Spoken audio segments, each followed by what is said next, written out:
Ladies and gentlemen, it's our pleasure to welcome you to St. Martin. Current local time, 2:12. You are now permitted to use your cellular telephone. Personal computers should remain off and stowed. Please remain in your seat with your seatbelt fastened until the captain has the aircraft parked at the gate. At that time, he'll turn off the fasten seatbelt sign.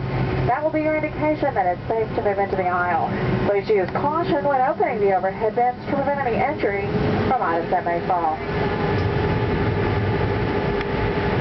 If you're making connections or need some ground information, there will be an agent greeting this flight. They'll be happy to assist you. Just as a reminder, all the forms that we handed out at the beginning of the flight, these must be completed before you exit the aircraft.